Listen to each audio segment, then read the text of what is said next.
Welcome to Behind the Lens of Miami Real Estate, where we go behind the curtain behind some of the players in Miami's local market. And today I have the pleasure of sitting here with an old mentor, an old friend, none other than Anthony Askowitz. Anthony's been a part of the RE/MAX brand for over 36 years. He's sold over 100 homes year after year, 3-time Miami top agent, over $2 billion in career sales. But if you asked Anthony what his favorite title is today, he would probably say Grandpa. Anthony, welcome. Well, thank you. Thanks for being here. I do want to correct one thing. Let's change the old friend. Okay, let's Seasoned. Some background for those. I was here at RE/MAX Advance Realty, helping with marketing and recruiting. Yes. I watched this man to my left manage and deal and take on a lot. He's got a few business ventures, even soil, I hear. Yes. And he's been farming Kendall for a long time, in his name here in the Kendall market. I'm happy to be here. It's a pleasure. Let's do this. Anthony, what's the one thing, what would you say is the toughest thing from the job, being a broker and also as an agent? You know, we were talking a little bit off camera. What would you say is the most difficult thing about what you do and part of your job? Well, first of all, I have two hats. The hat as a broker and hat as an agent. So I think as a broker, how do you help assist your associates? How do you get them to want to learn? How do you want them to grow? It may be personal. I want them to do something. But if they don't want to, it's much more difficult. So I have that internal issue that I've had for years. I want them to grow. I want them to be beyond successful. And if you look at our stats, the agents in my office are outsell other agents like 3-1. So they already have hit those markers. But four times as much. I would love that too. So that's one thing as a broker. As an agent, I think it's the same thing that a lot of agents are going through every day. How do you deal with the market itself? And how do you adapt? And that's something that with my 36 years, I've really learned to adapt. But I also am always looking for what's coming. I'm looking down the road. I'm not looking, the past is the past. Present's great, but I'm looking in the future. What is coming? Where are we going to be in 2 years, 5 years, 10 years? So that's really how I address my business and look at the world of real estate in general. That's excellent. And when you get a green agent that walks through your door and they're meeting with you and they're also meeting with other brokerages in the area, what do you look for? And also what advice do you give them? Because one thing I remember from my time here is that you encourage them to go see what's out there. Oh, yes. You actually encourage them to go to those other meetings with other brokers. Yes. And you know, you're very confident in your services and your product. You have an open door policy. Any agent who's looking to change their life, it could be they're brand new in the business. They may have been in the business for 10 years. I'm looking for an agent who has goals. I can't teach them a goal. I can help them achieve their goal. But I'm looking for goals. I'm looking for drive, desire, wants, needs. I think, once again, I can't teach all of that. But if they have a goal and they want to aspire to sell 20 homes a year, I know how to do that. I think unlike other brokers at other companies, they've never sold property. In fact, if you interview, most times you don't even interview with a broker. You're interviewing with some person who's in charge of recruiting. When they interview here at RE/MAX Advance Realty, they're interviewing with me. And I want to figure out how we get them from here to here. And even at that interview, I will teach them some skills that will help them in their future. Sometimes my interviews are 5 minutes long, and that will tell you a lot about how I think their future will lie, or it could easily be an hour if I think that they have potential.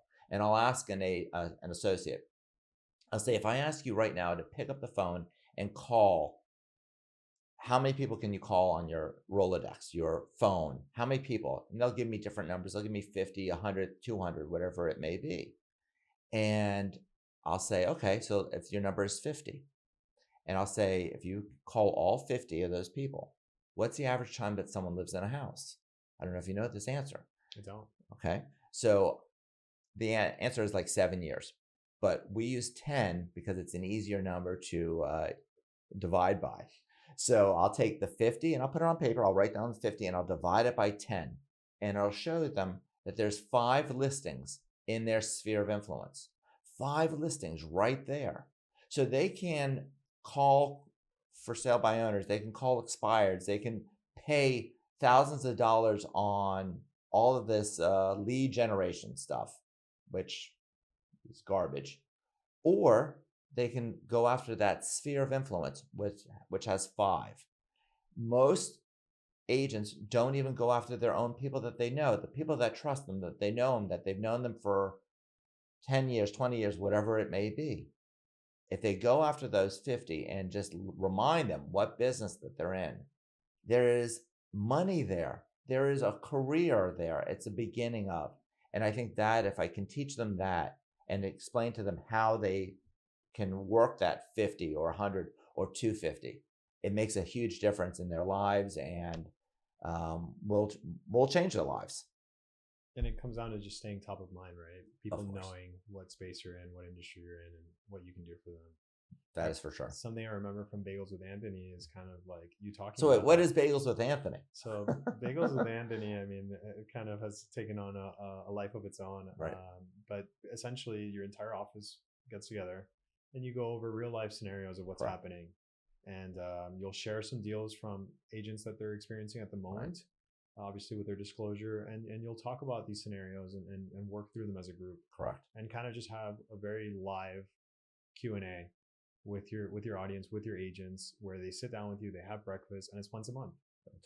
Once 1 hour, once a month. Yeah. And they learn not just the skill sets, but it's a challenge. I will put to them and make them think of how they would handle a certain scenario. It could be anything. And I'll work with them. And even if they're going the wrong path, we will talk about it. When you're participating, there's no wrong answer. It's learning. And those agents who speak up at Bagels are often more successful. Not to be afraid. To be afraid to make an error will hold you back. So that's a testament to those agents who do speak up. They may be wrong, but if they are wrong, they learn and they're going to grow from that. And it's a safe place, right? It's about collaboration. Oh, yes. So, don't be scared to raise your hand. No.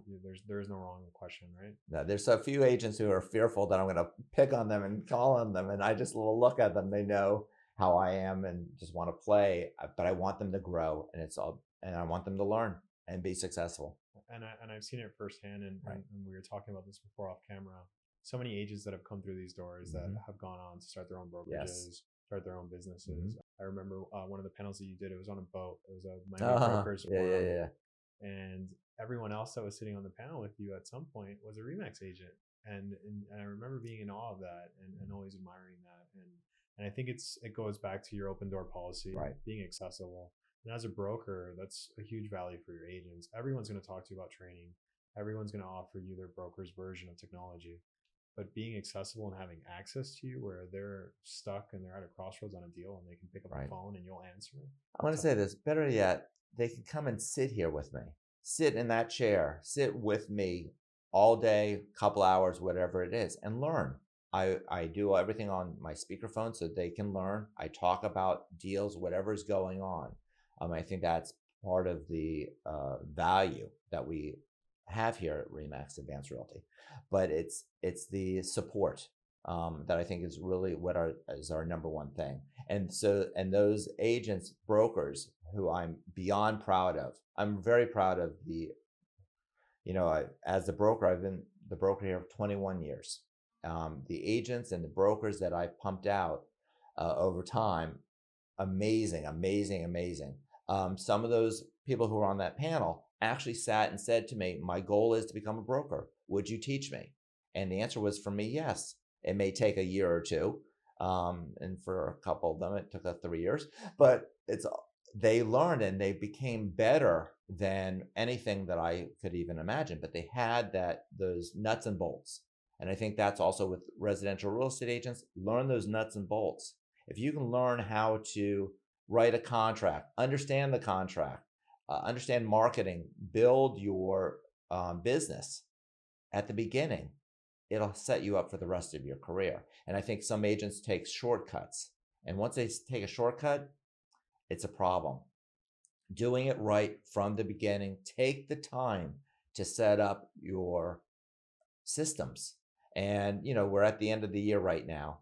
Of course, this may air next year or whenever it may air. At the end of the year, I'm going to be in the office. Most people are going to be off doing family things, holiday things. I am setting up for next year. All right now, it's all about next year. Everything I do today, you plant the seeds today, next year, the next quarter, second quarter, whatever it is, what I do today, I know will reap those in the future. So I think planning ahead, calendarizing everything, setting goals. Everything is in my calendar. I know what I'm going to be doing at a certain time, what I'm doing, getting my postcards ready. January 2nd comes out, my postcards are on their way. So I'm thinking about the future of where I'm going to be, what I'm going to be ready for. I'm not last minute. I may sometimes look disheveled or, a little frazzled, but I got this. I know what I'm doing, and I've been doing it for so long, but I love teaching and having them learn. And on a segue to that, one of my greatest accomplishments, grandfather by far, but when it comes to the agents, I love their friendships that have come out of it, that my agents are friends with each other. Even 10 years down the road, they're still friends with each other. They meet each other.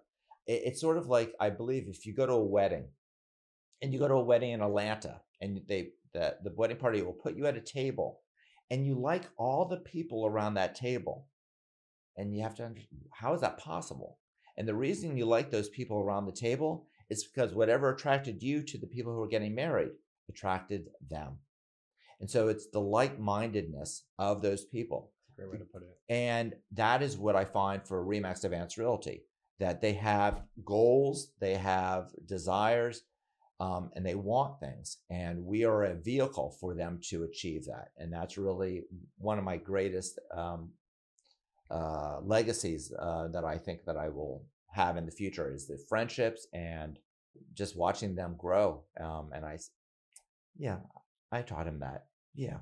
I mean, I have an agent who will probably watch this. I'm extremely proud of him. He lives in Georgia now.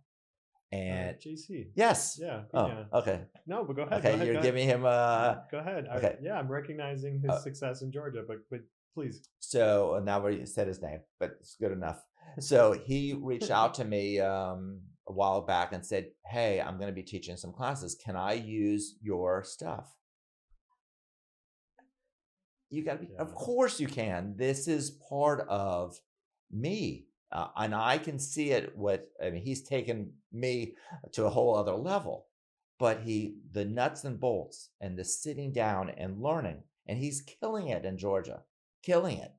And I see a lot of that ground base in what he did. I couldn't be prouder of what he's accomplishing. I mean, amazing, amazing. He was always in the office at South Miami. Yes. I remember him because he was always there, and on weekends, weekdays. Well, he used to sit with me once a week. He would sit with me once a week for 30 minutes, and we would do coaching together. A lot of fun, and to see years later, he's just growing and growing.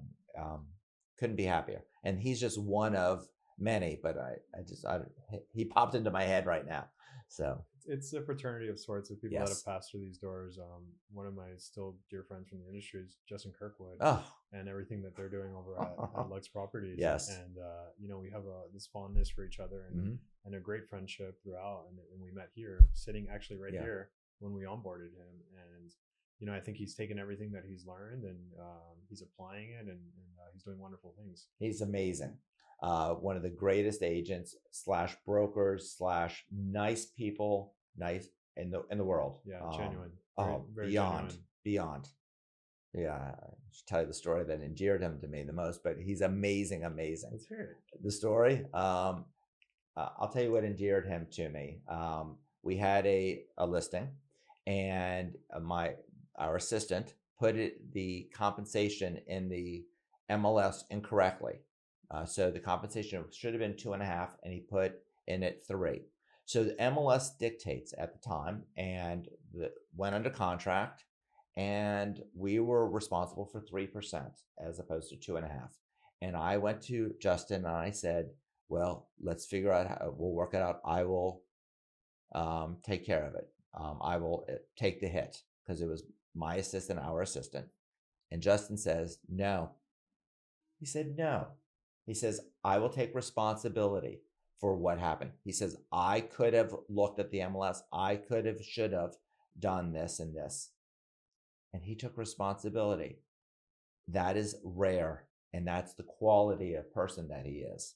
Amazing. Accountable. Accountable, but he is genuine and he is no blame anywhere.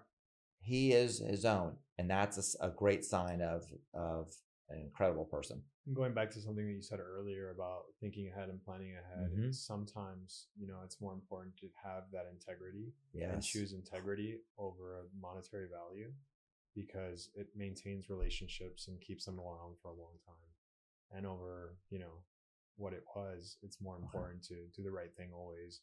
And even if it's bad news, pick up the phone and whatever it may be, just take it on the chin and be accountable for your decisions. Isn't that wonderful?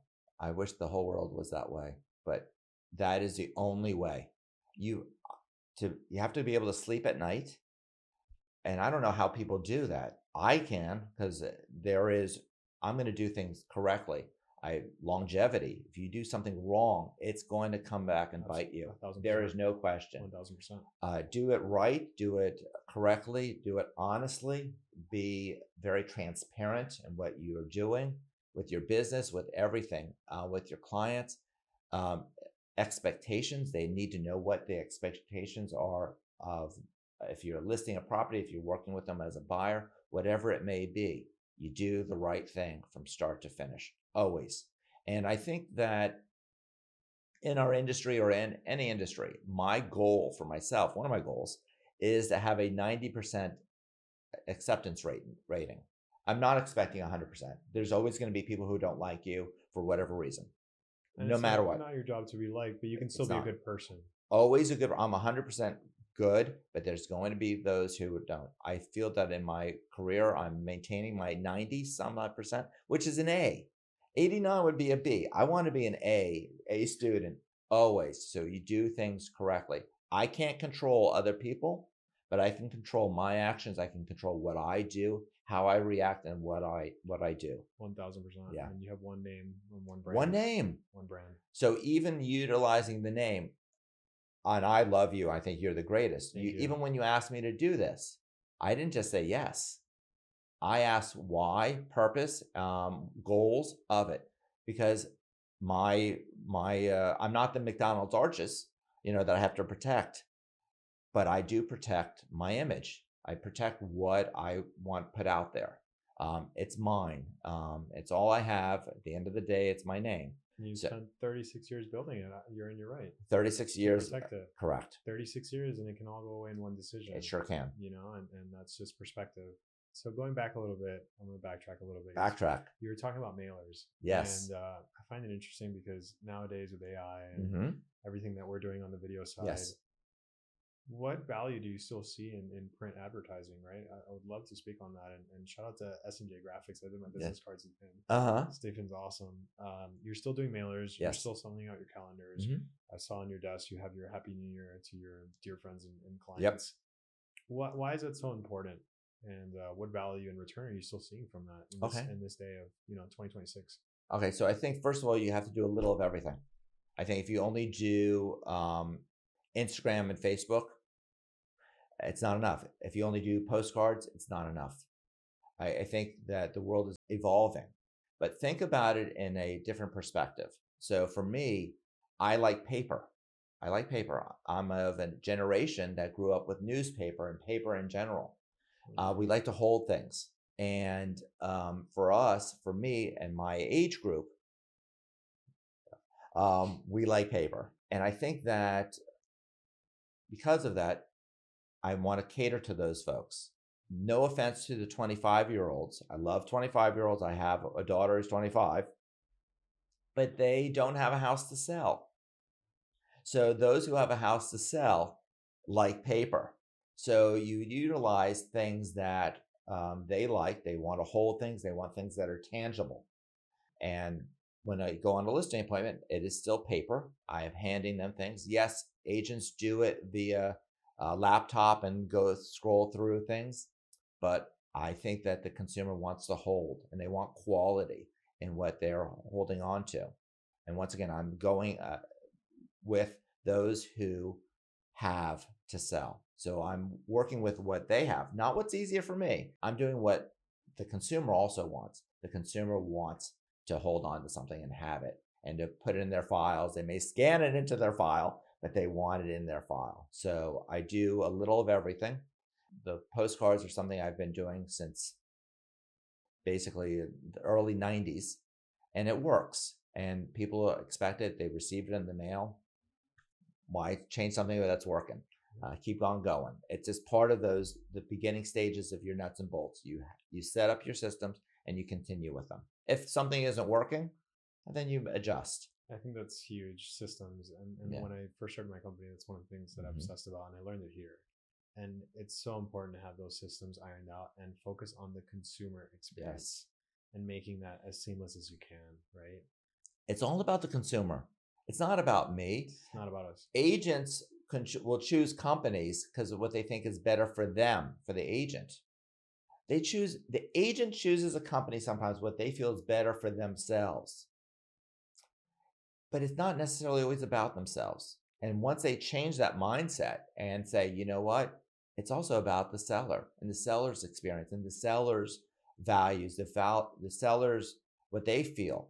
So to me, I'm going to give a little plug for RE/MAX, if you don't mind, for here. Absolutely. RE/MAX is established. We're in 120 countries throughout the world, and people know us. It's a trusted name. You're going there to sell their $2 million home. The seller, it's about trust. The seller already trusts the name. They know it. The consumer who's flying here from Spain to Miami sees a RE/MAX sign. They know that they could put their $50,000 into our account, our escrow account, without a problem. It's trust. It's confidence that it's not going to be stolen or borrowed. Not that other companies would do that, but they feel very comfortable where they're putting their money.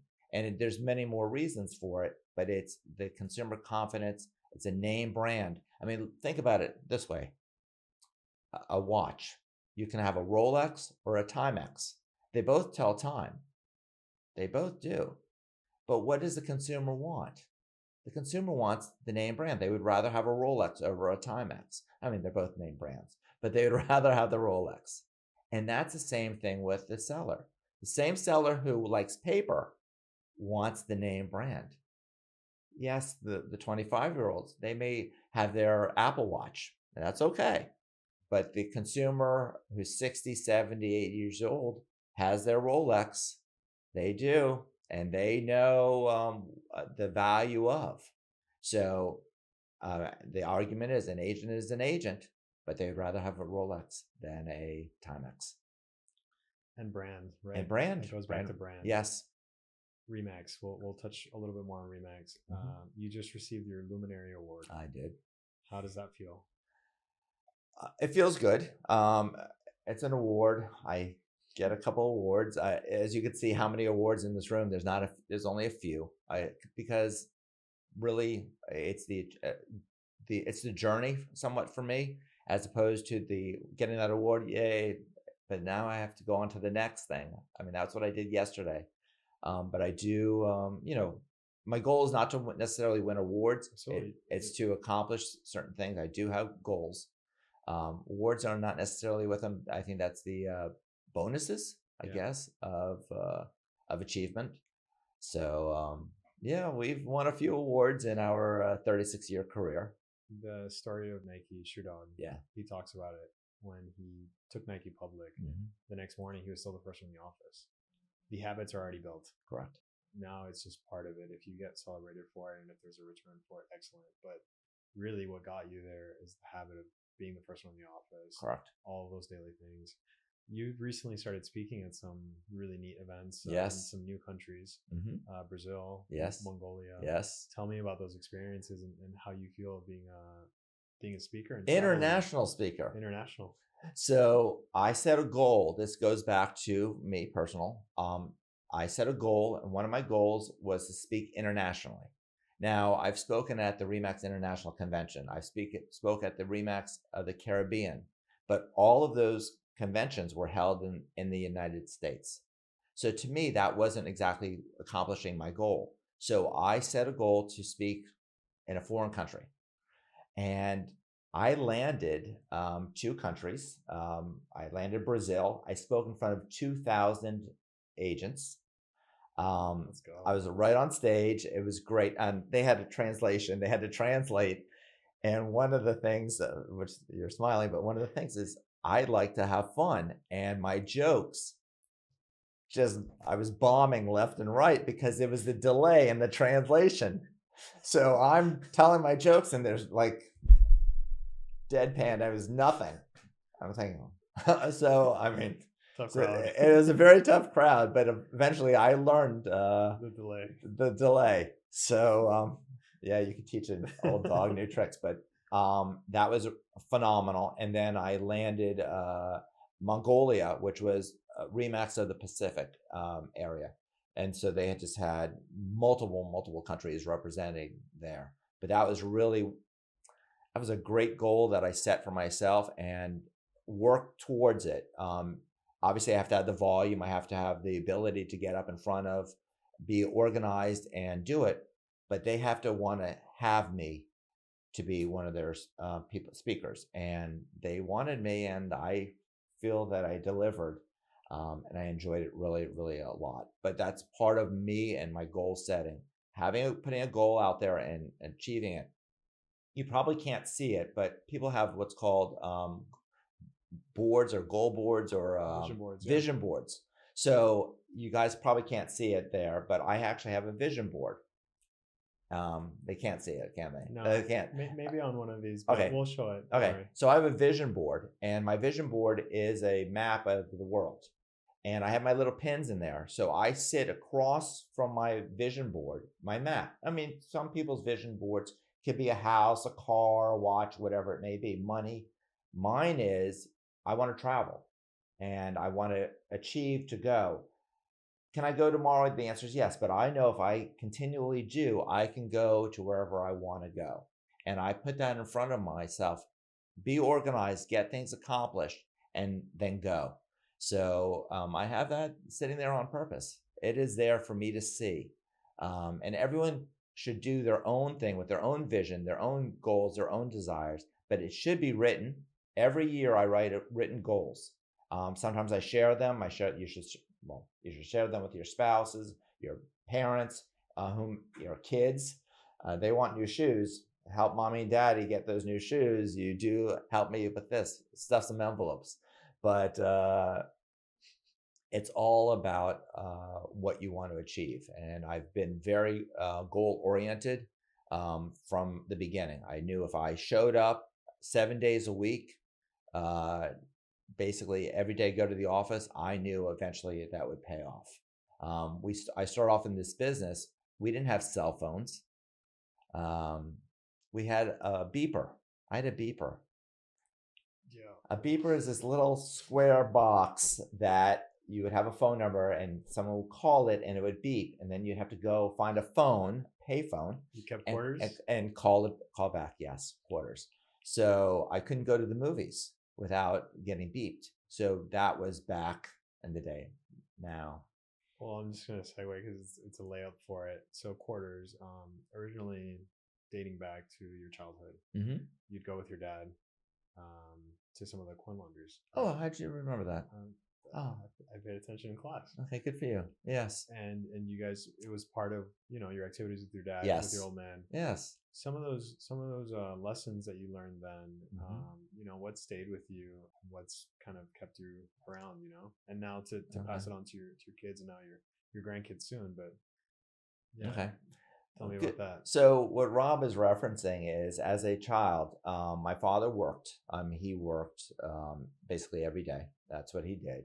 But because of his work, he would buy real estate. And every year he tried to buy something and what have you. At one point, He owned like an 8-plex in Homestead. And I am a little kid. And one of our activities was we would drive down to Homestead and we would empty the coin laundry and take all the quarters out and we put it into this burlap bag. And then we would come home and then we would stack them and we put them in the rolls. And that was an activity that we did. I mean, I learned too about money. And I think my father is one of my greatest mentors. He taught me the value of money, what to do with money. In fact, I had to have a job when I was 16 years old. 17, 18, I had a job. I made $3.35 an hour in 1984. Yes, 1984. And my father was driving a convertible Rolls Royce.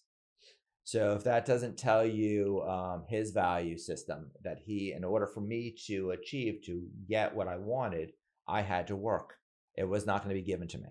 I learned money. I learned that if you make money, you can get things. And how have you paid that forward with your children and some of the values you've taught them? Now, your daughters are older now, but I'm sure you look in the mirror and you kind of pat yourself on the back because you paid it forward, right? I did, and I still do. I think the value of money has been taught to them. They certainly know what it is, how to spend it for sure. But at the same time, they know about work and work ethic and how that in order for them to achieve everything, going to school, I mean, they're brilliant. My girls are so much smarter than I am in so many ways, but they worked hard in high school, college, and achieved additional degrees and what have you, doing extremely well with everything that they put forward. But I think it's also understanding. They did not take anything for granted. They certainly didn't fault their father, who was 10 minutes late for their birthday parties because I was showing property or what have you. They understood. And I think that was a great understanding. My oldest daughter, which is kind of new, is coming somewhat into the business now to help me a lot. The family business, which is a separate thing altogether. So she's morphing and starting to learn and grow and do. So that's a lot of fun for me. That's incredible. Yeah. The legacy continues. Yes. Anthony, you've been selling homes for 30 plus years. Mm-hmm. How has photography and video evolved? Yes. I feel like you're someone who's championed video and you've always had some kind, since I've known you, some kind of video component to do with your brand. Tell me about that. Tell me about why you believe this is valuable in order to stay top of mind and staying relevant. It's about staying relevant. That if you don't utilize the tools that you have at your disposal, then what are you giving to the seller? The seller deserves the best quality work. The photos have to be crisp, beautiful, right on. That it should be a painting of sorts. That the photos should look real and the way the property is. I mean, if the property is a mess, you can clean it up a little bit of AI, a little artistry, a little brushstroke, get rid of it. But I think you want it to look the way it is and position it correctly. You can also do virtual staging to make it what it can be. Sure. So the consumer, when I'm selling a house, it's their home that becomes a house that we sell. And then for the buyer, it's going to be their home. So you want that home to be a canvas for them to make their own. And that's through photography, through virtual tours. You can make it alive for them. And doing it right and well makes a huge difference. And the consumer can see the difference too. You can go on any website and see the different quality of photography. I mean, you go in and someone has their toilet seat up, or laundry, and long list. It drives me crazy. You could tell that someone took it with their iPhone. There is a difference, and the consumer should get better than that, and should demand better than that. And also, you're someone who's not afraid to be on camera. How important is that, right? Because you can just have the video. Oh, I'm afraid. But you do it. I do it. But you do it, right? Of course. And I think everybody has that fear initially. But once you talk yourself through it, you plan, you write a script out, you get coached, whatever, what have you. The first one's always going to be bad. Anybody who does video without bloopers. What is life? All right. You have to have bloopers. You Right. push through it, and they get better. They've gotten Right. better. Of course. You've always done them social media reels. It's one thing to be on YouTube, and that's excellent. But nowadays, you're trying to reach a younger demographic who maybe is on TikTok or they're on Oh, yeah. Instagram. And so you actually go in front of the camera and you talk about the houses, right? I saw a video. You're on a hammock, like you add some personality to it, and you kind of embrace the space. And Right. how important is that for them to see you, and for your seller to also see you going to bat for their listing, right? 100%. I think, guys, if you don't make yourself uncomfortable with what you're doing, you're not going to be successful. You have to put yourself out there. It's the same thing. If I'm going to ask you a question, don't be afraid to answer. If you're going to do this full time, put yourself out there. Do a video. Just do it. When I go on stage, I may have spoken to 2,000 people. I'm going to say this. That doesn't mean I didn't have to pee before I went up there. I mean, I did. I'm nervous about it. If I did not go on stage, I would not be as successful as I am today. I know that I have to put myself out there. And how much better was your second international engagement than your first one? That was so much better. It was. They got so much better for their money than the first one did. But point of it is, you grow, you get better and better and better over time. There's no question. And it was also almost the same exact material. So I already did it once and I could do it again. And then eventually you just do it with your eyes closed. Yeah. But the same thing, even shooting a video, doing the marketing, getting it out there. So you do a video for a new listing. That video has a shelf life. It has a value. It's not just for that house. Absolutely. So remember we were talking about those 50 people, that's the sphere? Those 50 people see it. That you go on another listing in the future and you show that video to that seller. So everything you do has a shelf life. You could sell the property tomorrow and make beautiful brochures. So you save the brochures. On your next appointment, you bring the brochures to show what you've done. Shelf life. You must invest in your business. You must invest in your business. I love that you brought up shelf life and content shelf life, because something that we focused on while I was here was the neighborhood videos. Sure. We shot the entire city of Miami. We did. And we shot a new website video that you guys still use to this day. Mm-hmm. And that was over 6 years ago, 5 years ago. but it's the shelf life. And now when you have a listing in that community, you can show those videos. I remember I posted a thread on Twitter and it went viral at the time. All of that is useful again when we did Inman. When we did Inman, New York, I remember I followed you on the stage. Yes, you did. I showed up on the broadcast. Yes. But all of that, you can use to now secure speaking engagements, international speaking engagements. It shows you've done it before. It shows you've been in a room of that many people before, and they're more likely to give you the gig if they know that you have some past performance. For my business and for my goals, the answer is 100%. Everything can be recycled, reused, repurposed. So for an agent out there, invest in yourself, invest in your marketing of that particular property.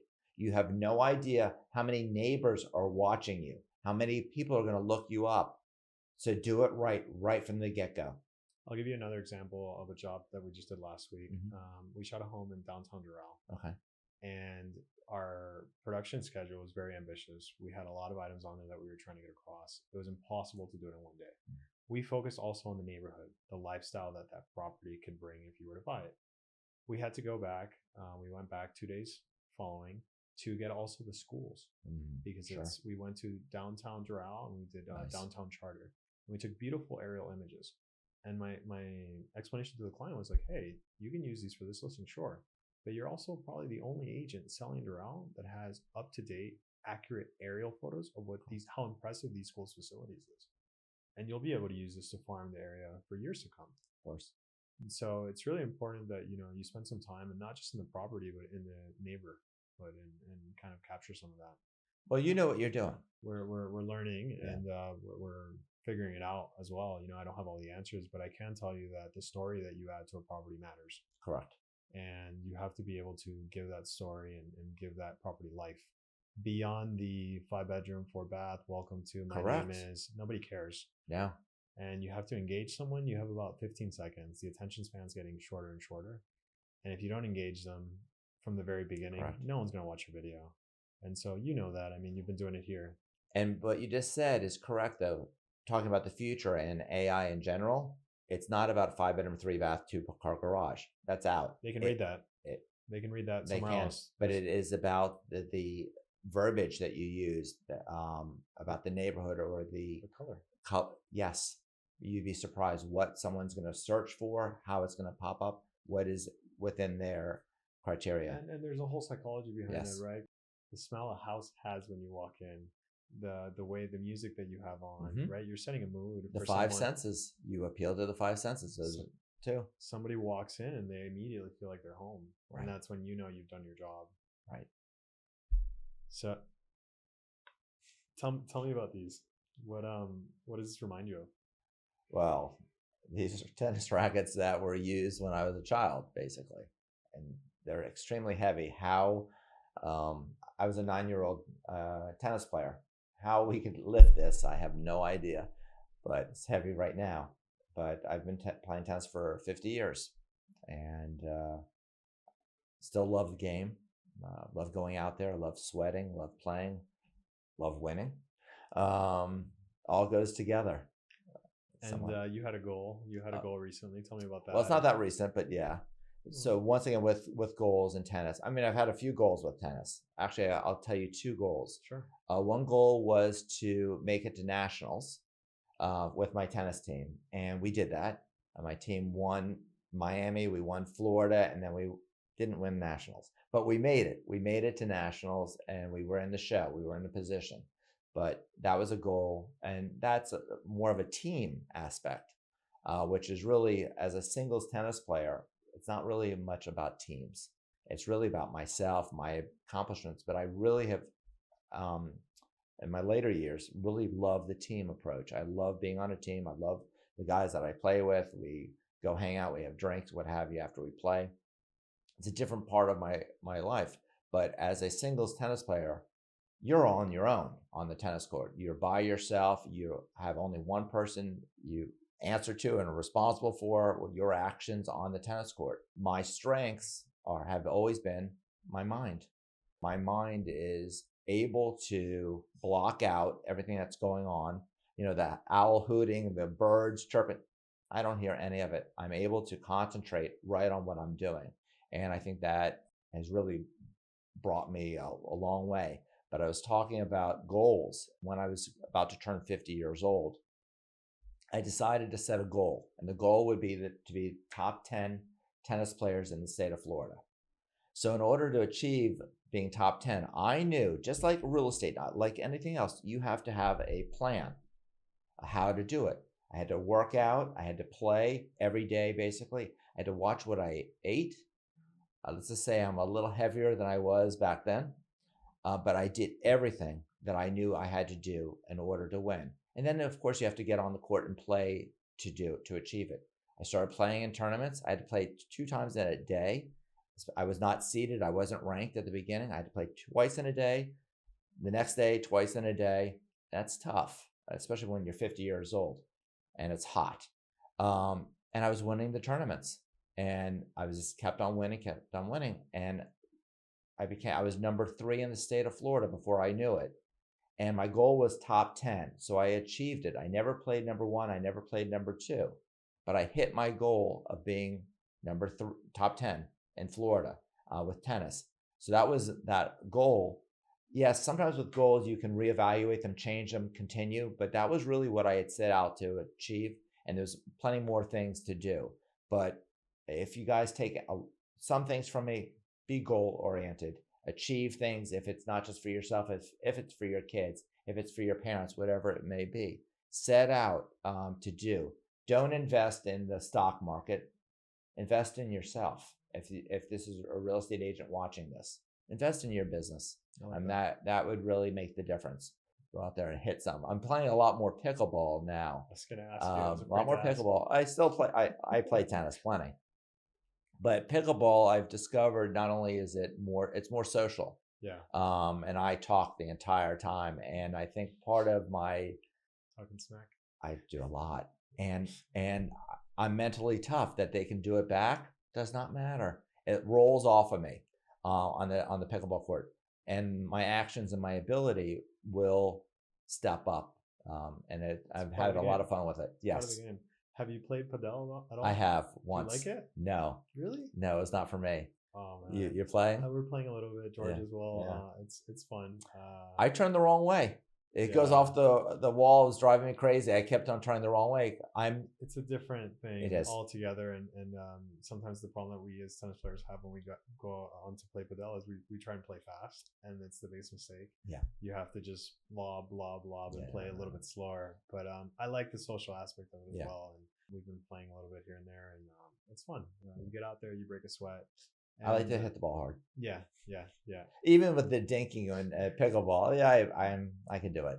But then give me that one chance, I'm hitting it. You're smashing it. Yeah. Something I feel like is not talked about enough in as men and in leadership is mental health, right? Yes. How big a part has tennis played in your career for your mental health and kind of keeping you even keel, allowing you to get rid of some of that stress, not take it home? Touch a little bit about that and how it's helped you in that regard. Oh, I think the mental health of anyone is beyond, and having alone time sometimes or personal time. And tennis is definitely that. When you're playing singles, you are by yourself. And the idea is whatever happened during the day, you leave it. Leave it on off the court, go on the court, hit the ball. You go on a listing appointment. Whatever happened in that morning, the dog died, the spouse yelled at you, it's showtime. You put that aside and you go on to that listing appointment because it's not about you, it's about them. On the tennis court, you're there. If your goal is to win, you win. You do it, cheating, you do it correctly. You hit the ball well and you move. But I love the exercise. I love the adrenaline about sports and just getting out there and playing. I think also for those who don't play sports and for personal time, one of the best things about Miami is we have this thing called the beach. And I think all you have to do sometimes to reconnect is just drive to Miami Beach. Touch ground, baby. Yeah. Sit down, sit on the sand for a couple hours, get a little sun. You can go in the water, not go in, it doesn't matter. Yeah. But you can refocus, hear the waves crashing, do your minute or two. That's personal health. They say that just staring at the ocean, absolutely, staring at water flow is one of the best things that you can do for your I went health. Twice this year. I went to the beach. Once I went by myself. I said I just need to go, and once I went with my nephew. But both times it was timely. It was perfect, and you refocus, re-examine, and just go forward. But it's right here. And do you know how much it costs to go? Free. It's free. Yeah, parking, a few dollars. Bucks. Exactly. Yeah. And the return is incredible. Yes. Something that you said that I liked was playing the next point, right? Yeah. And it brings me back to something that I learned while working here with you. It was a 5-minute funeral. Mm-hmm. Can you tell the folks watching what a 5-minute funeral is? Basically, a 5-minute funeral is if something bad occurs, something you fire a client or whatever it is, you have a few minutes to mourn whatever's going on, and then from that point you move forward. That's in the past. You go forward. Tennis, it's point by point. Once the point is done, it's on to the next point. You have a good deal with a client. That's someone that you stay with and you continue to stay in touch with. A lot of our agents don't do it. But if you have something happen, your fault, no fault, what have you, put it aside. If the other day I fired a client, it was not working out. It was my decision. And I thought I put a lot of time and effort into this one client, but if it's not working, if they're not listening to your advice, to your years of experience, and it's not going to go anywhere, you have a lot to lose too. You have your name, your reputation, and I made it a business decision, and that's something that's sometimes not easy, and I happen to let that client go. But it's not going to be the only one, and that's how life works. Exactly. It's okay. You move forward. And firing that client gave you time back, gave you attention back. It did. For those other clients that are not posing a headache or not posing an obstacle. Yeah, not listening, because at the end of the day, they're hiring you for being an expert. Correct. And it happens to us all the time in what we do. And don't get me wrong, I welcome your opinion. The idea is for it to be a collaboration. At the same time, though, we've niched out and we kind of know a thing or two about marketing. So Correct. if you let us drive, we'll get the same result and maybe even more efficiently. And under promise and over deliver. Correct. Always. Always. So going back to tennis, we have some really exciting tournaments coming up. Yes. Miami Open. Yes. And the Delray. The Yes. Delray Beach Yes. Yes. Open. Less famous, but still Right. some good action. Yes. What's your favorite thing about the Miami Open? For me, I've been going since I was little, Mhm. and I have really fond memories of it back in Key Biscayne. And I even did I remember doing a photo shoot with Joker right after he won the 2012 Really? Miami Open. I got a press pass from my uncle. Cool. Had a magazine, and it was really neat. I got to see Nadal. I got to see Andy Roddick when he was Right. 18, and he was the buzz. The tournament's evolved a lot. It's moved. It's now at the Miami Gardens for Right. last few years. I think they're doing an excellent job with hospitality. Some of the restaurants that are there now. Zuma has a place there Yes. now. Slice Pizza. Just overall, the Stella installation with the ping pong tables. Right. The tournament's gotten, yes, it moved location. I loved Key Biscayne. I wish it Yeah. was still there. But I've grown to endure the new one and the new grounds. What do you think about it? What's your take? I love tennis. I watch tennis on TV. I watch tennis in person. I play it. It's really what consumes me. What advice do you have for agents that are investing into content, thinking about content? Maybe someone starting off or already 10 years into a career, seasoned. What should they be doing? What are you doing? First of all, they should do it. And whatever content they do is good. There's no bad content. I mean, it could be as simple as talking about a contract. It could be as simple as how to show a house, whatever it may be. It should be done. They need to have videos and content ready at their disposal. What content could also be, instead of responding to a phone, someone wants to sell their house, you can send them a pre-put together video. Oh yeah, the email marketing. Email marketing. But there's personalized. Yes, right? Personalized. So there's no limits to what one can do. I like that. And you do it before the appointments, right? So Yes. You're about to go meet them. And they see the face, they see you, and they see your intention. Correct. So when you walk in, it's a little bit warmer Correct. of a interaction, no? Yes. Excellent. And what advice do you have for them, for any agent, in the next 5 to 10 years? What's one thing, if you could leave them with one nugget of One nugget. Oh, yeah, wow. What would you tell anyone practicing real estate in South Florida to make sure that they're on top of for the next 10 years? That 50, that 200 people that they know, they must have those people on their side. They should ask for their business. They should ask for their support. They should ask them to send them referrals. And I'm going to add to that. Everyone has a best friend. If you ask your best friend to do a favor for you, if you ask your best friend to wear your t-shirt saying, my best friend's a real estate agent, they will do it. Your best friend will do anything you ask them, but you got to ask. Ask them to do it. They'll paint their eyes with the black under like they're going to a football game. They will do it, all of it. They're raving fans of yours. That's what a best friend is for. And if you ask them to be out there, making sure that if they hear anyone who's thinking about selling their home, thinking about buying a home, that they grab them and bring them to you. That's what a best friend is for. And I think as young people, sometimes we fault ourselves in trying to do too many things all at once. Mhm. One thing that you always double down on is, hey, make the main thing the main thing, and Correct. make sure you build that first business first, and then diversify and do whatever else you want with your time. But how important is it for them to really focus in and do that one thing right and be the best at it? So I have multiple jobs and I like to do multiple things. Multiple businesses too. I have multiple businesses, yes. So I like to have my hands in different things and doing different things at different times. But what I did do is I established my real estate business first. I have everything set. I don't have to put a listing packet together to go on. They're ready to go. I don't have to worry about what's the next step. I have it all ready. So I think once you establish, you can do anything. Just think about it. If you were a doctor, you're a doctor. You can do that. And once you get that all established, you can do other things. Same thing for real estate agents. Establish yourself, and then you can do other things. You can do property management. You can buy some property and manage that property. You can do a flip. There's no limits to what you can do. that if you establish your business itself, you will be fine.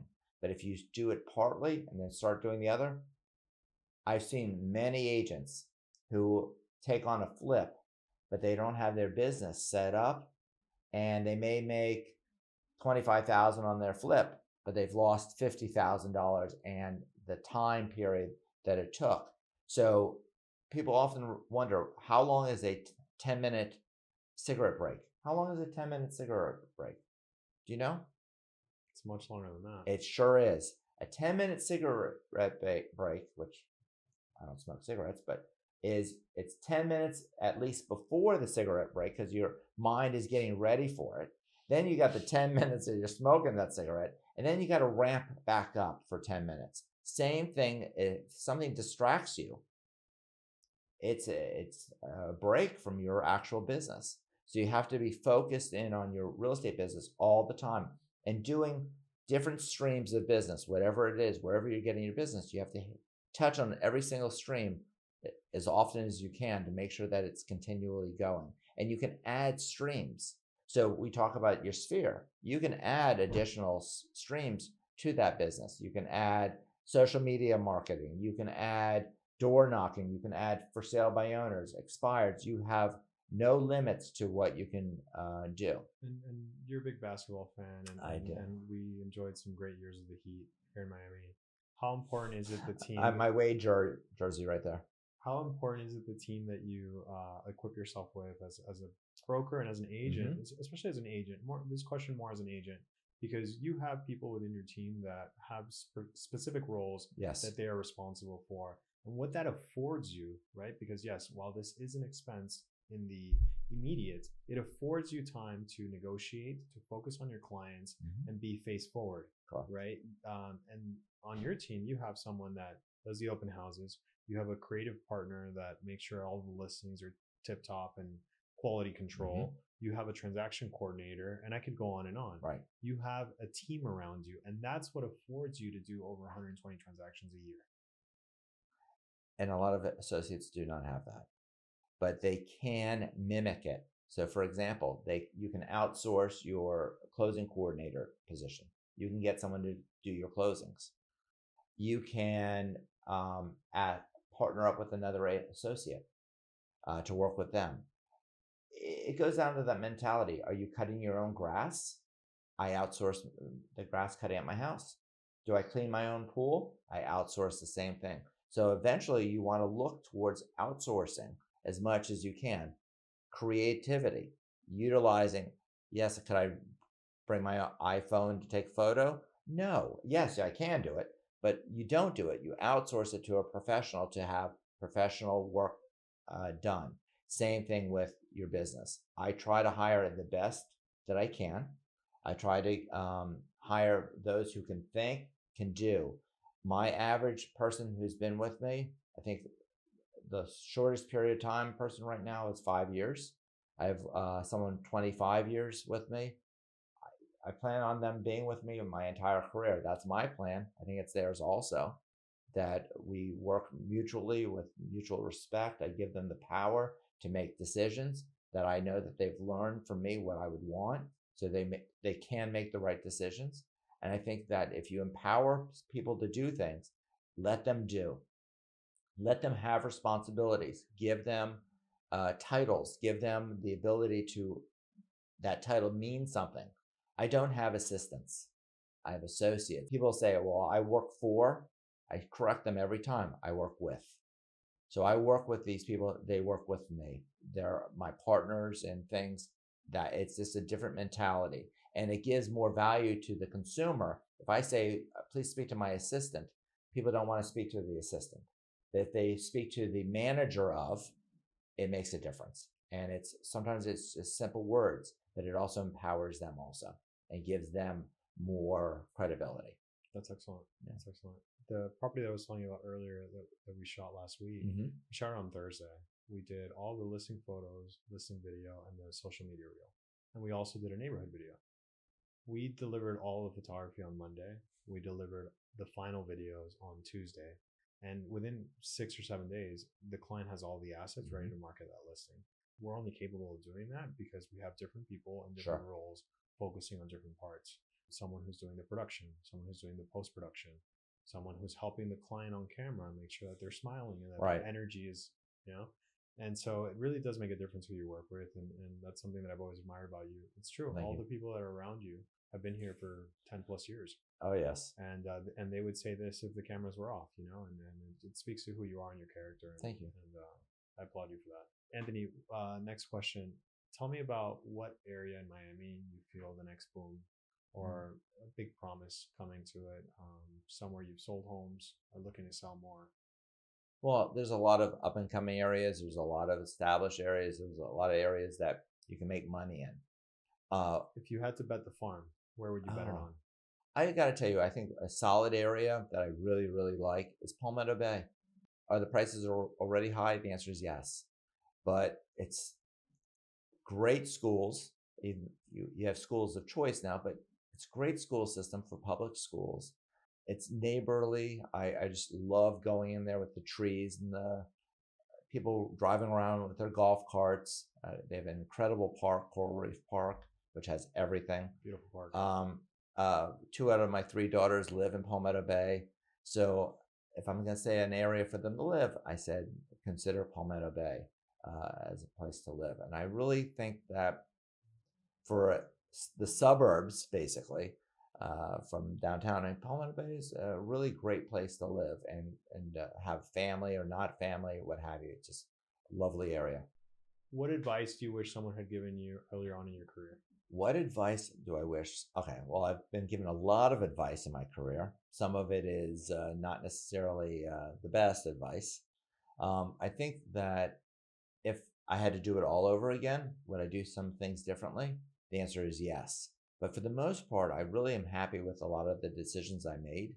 And I have to say, coming to RE/MAX in 1990, I mean, I was in business for 9 months prior. I was one of the top producers at my previous company. I was 24 years old when I left.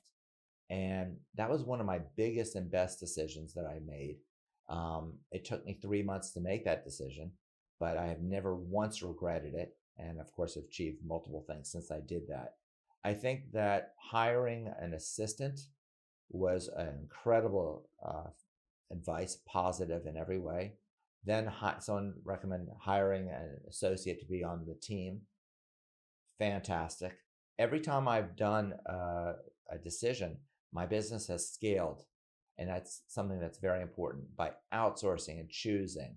Have I made some mistakes? Yes. Some of my advertising back in the day may not have been the best. I had a caricature once of me with big lips. It wasn't so good. It's like a caricature of oneself. I think that everything I put out there, I think about. I don't overthink, but the dress, what I'm wearing, how do I want to be perceived? If I'm wearing a suit, like a power suit, dark suit, white shirt, red tie, I know that's all about power. I know if I'm wearing dressed like this is very approachable. If I'm wearing a jacket but with like a t-shirt, that's approachable but professional. So I think about what I'm wearing for photos, for today. Things are thought out. It's not like, oh my goodness, here I am. I think about things in advance. I look at my calendar, my schedule. Before I go to bed, nothing happens. When I wake up in the morning, I look at my calendar again to make sure what's my day schedule. I put my alarms in to alert me of it's time for something, whatever it is. Anthony, what excites you about Miami outside of real estate? What excites me? Well, first of all, the weather. The weather's amazing. And our beaches. I think we are so blessed to live in Miami. So blessed. Today it's beautiful outside. I can't imagine living in the snow. It's so cold up there. Best city in the world. Miami is the best city in the world. And for real estate, for everything, we have so much to offer. Everyone should move here. How has family changed how you view success? Okay, so it's a great question.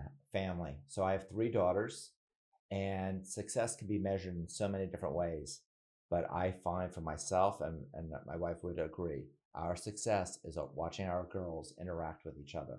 I have 3 I produced 3 best friends, and those 3 girls are different but identical, if that makes sense. They have their own personalities, but they're so similar in their mindset and their values. And that, of course, comes from my wife and I. That's what makes me the most proud, is watching my girls. I just sit there and watch them talk and giggle, and they're in their, one's 30, and the other 2 are in their 20s. But 2 of them have married, have great guys, and gave me 2. Each one has given me a grandson each. My little one is in law school, has a great boyfriend. That is success. Success is the family unit, that you do the best you can for them and that they continue, and they are your legacy. Legacies in different ways too. My agents are my legacy in one way, and then for myself, it's my girls. Beautiful. Okay. Anthony, where can everybody find you on the internet and here in person? Well, you can call me 305-807-9079. You can Google me. You can chat GPT me, Anthony Askowitz. I'm on Instagram. You can follow me. I'm on Facebook. I'm all over the place. And if you just have a question, you can certainly text me at any time. Happy to help in any way. And it's theaskowitzgroup.com. It is. It's askaskowitz.com. Anthony, thank you. Pleasure. This was fun. You're awesome. Till the next one.